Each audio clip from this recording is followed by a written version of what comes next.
बाबा जी की प्यारी सास संगत जी राधा स्वामी जी। संगत जी, आज जो साखी मैं आपको सुनाने जा रही हूँ उसमें एक बहुत गरीब परिवार ने डेरा ब्यास में सेवा डाली। लेकिन जब बाबा जी संगत द्वारा दी गई सेवा पर दृष्टि डालने के लिए आए, उससे पहले ही एक सेवादार ने उस परिवार द्वारा दी गई सेवा को एक कोने में छिपा दिया।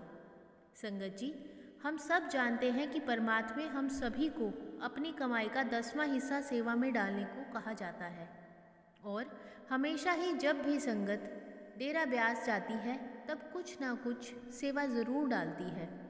ऐसे ही पंजाब के पटियाला में रहने वाला एक परिवार जो बहुत गरीब था, उनके परिवार में यह दोनों पति पत्नी और उनके 2 बच्चे थे। यह दोनों पति पत्नी दिहाड़ी का काम करके अपने घर का गुजारा चला रहे थे। यह दोनों खुद अनपढ़ थे, लेकिन अपने बच्चों को पढ़ाने के लिए दोनों दिन रात मेहनत करते थे। इनकी सोच थी कि चाहे बिना पढ़ लिख कर इन दोनों ने अपनी ज़िंदगी खराब कर ली, लेकिन यह अपने बच्चों का भविष्य संवारना चाहते थे। इसलिए इन दोनों ने अपने बच्चों को स्कूल में डाला हुआ था। यह दोनों पति पत्नी काफ़ी समय से ब्यास जाने की सोच रहे थे, लेकिन बहुत टाइम से यह उतना पैसा इकट्ठा नहीं कर पा रहे थे कि आने जाने का खर्चा उठा पाएं। लेकिन अब जब सितंबर में डेरा ब्यास में भंडारा हुआ और इन्होंने बाबा जी की उत्तराधिकारी वाली बात सुनी, तब उनकी तड़प और ज़्यादा बढ़ गई। उनके मन में बहुत इच्छा हुई कि वह डेरा ब्यास ज़रूर जाएं। ऐसे ही एक दिन यह दोनों बैठे बात कर रहे थे कि एक बार डेरा ब्यास जाकर बाबा जी के दर्शन हो जाएं तो मन को बहुत शांति मिलेगी। तब इस भाई की पत्नी ने इसे कहा कि लेकिन हम इतना पैसा कहाँ से लाएंगे, हम चारों के आने जाने का खर्चा हम कैसे उठाएंगे। जब यह सलाह यह दोनों कर रहे थे, तब सितंबर के महीने के भंडारे को अभी 7 दिन थे। कहीं से कोई रास्ता न दिख पाने के कारण यह दोनों निराश होकर सो गए, क्योंकि अगले दिन इन्हें सत्संग पर जाना था। लेकिन बाबा जी अपने बच्चों को कभी भी निराश नहीं करते। अगर किसी के अंदर अपने सद्गुरु के दर्शनों की इतनी तड़प हो तो सद्गुरु भी कोई ना कोई रास्ता ज़रूर निकाल देता है। अगले दिन जब यह दोनों सत्संग पर गए, तब सत्संग घर में एक अनाउंसमेंट हुई, जिसे सुनने के बाद इन दोनों की खुशी का ठिकाना ही नहीं रहा। सत्संग घर में सेवा कर रहे एक सेवादार के बेटे की शादी हुई थी, जिस खुशी में उस सेवादार ने सत्संग घर में संगत को फ्री में डेरा ब्यास ले जाने की घोषणा करी और अनाउंसमेंट हुई कि जो भी संगत आने वाले 22 सितंबर के सत्संग पर डेरा ब्यास जाना चाहती है, वह सत्संग के बाद अपना नाम लिस्ट में ज़रूर लिखवाए। सत्संग खत्म होते ही इन दोनों पति पत्नी ने अपना नाम डेरा ब्यास जाने के लिए संगत की लिस्ट में लिखवा दिया। घर आने के बाद इन दोनों ने बाबा जी की तस्वीर के आगे शुक्रिया किया, क्योंकि बाबा जी ने उनके मन की बात सुन ली थी। अब यह दोनों बहुत खुश थे कि अब इन्हें बाबा जी के दर्शन हो पाएंगे। लेकिन फिर एक और चिंता ने इन्हें घेर लिया। इन दोनों का बहुत मन था कि यह दोनों डेरे की सेवा में देने के लिए कुछ अच्छा सा लेकर जाएं, क्योंकि सत्संग घर से जब भी संगत डेरा ब्यास के लिए जाती थी तो साथ में काफ़ी ज़्यादा राशन का सामान या और भी कई खाने पीने की चीज़ों का सामान लेकर जाया करती थी और उसे डेरा ब्यास के गोदाम में रख दिया जाता था। इस भाई की पत्नी ने कहा कि अभी घर पर थोड़ा सा आटा और थोड़ी सी चीनी है, हम वही ले चलते हैं। जब इस भाई ने वह सामान देखा तो वह और निराश हो गया, क्योंकि सिर्फ 2 मुट्ठी जितना आटा और 2 मुट्ठी जितनी चीनी ही घर पर थी। फिर उस भाई ने अपनी पत्नी से कहा कि सत्संग घर से जाने वाली संगत कितना कुछ डेरा ब्यास लेकर जाएगी और हम इतनी थोड़ी सी चीज़ लेकर चलेंगे तो सब हमारे बारे में क्या सोचेंगे। तब उस भाई की पत्नी ने कहा कि हर कोई अपनी हैसियत के हिसाब से ही सेवा डाल पाता है, और वैसे भी हमने कौन सा सेवा हर किसी को दिखा कर डालनी है। हमारा मालिक हमारे हालात अच्छे से जानता है। दिखाकर डाली गई सेवा तो वैसे भी दिखावा ही होती है। फिर दोनों ने तय किया कि जो सामान घर पर पड़ा है वही सेवा में दे देंगे।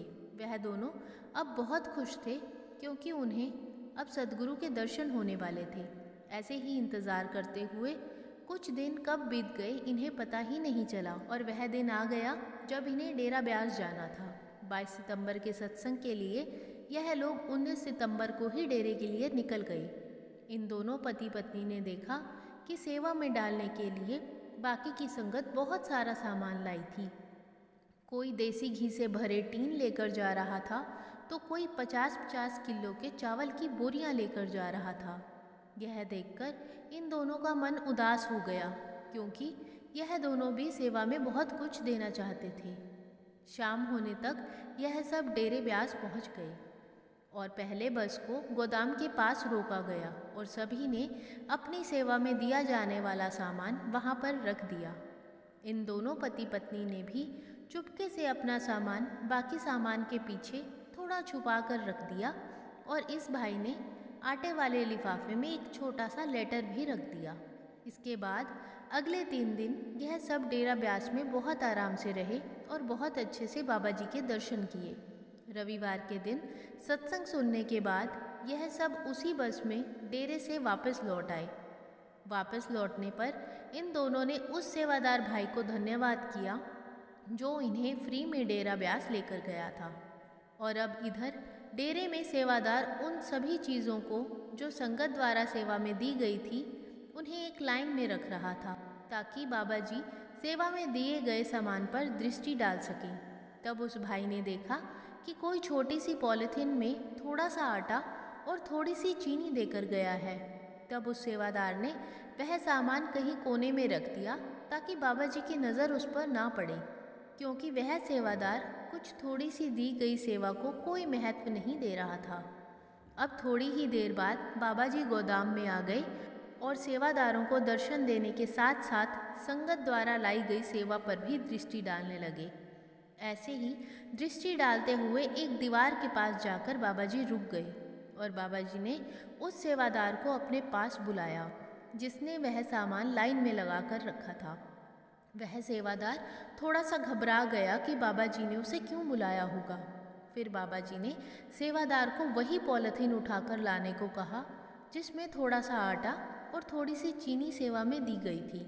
बाबा जी ने वह पॉलिथीन खोला और उसमें रखी वह पत्र निकाली जिसमें लिखा था कि मेरे सद्गुरु, अभी मैं इतना ही देने के लायक हूँ। मेरी यह छोटी सी सेवा ज़रूर कबूल करना मेरे मुर्शिद।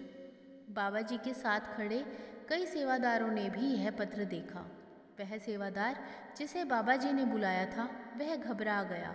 उसे लगा कि अब शायद बाबा जी उसे डांटेंगे, लेकिन बाबा जी ने उसे बड़े ही प्यार से समझाया कि बेटा, वह मालिक किसी के भी द्वारा दी गई सेवा को उसकी मात्रा या फिर उसकी कीमत के आधार पर नहीं कबूल करता। वह मालिक तो देने वाले के भाव का भूखा होता है। प्यार और सच्चे भाव से दिया गया 1 रुपया भी उस 1 करोड़ से भी कई ज़्यादा है जो पूरी दुनिया के आगे दिखावा करके दिया गया हो।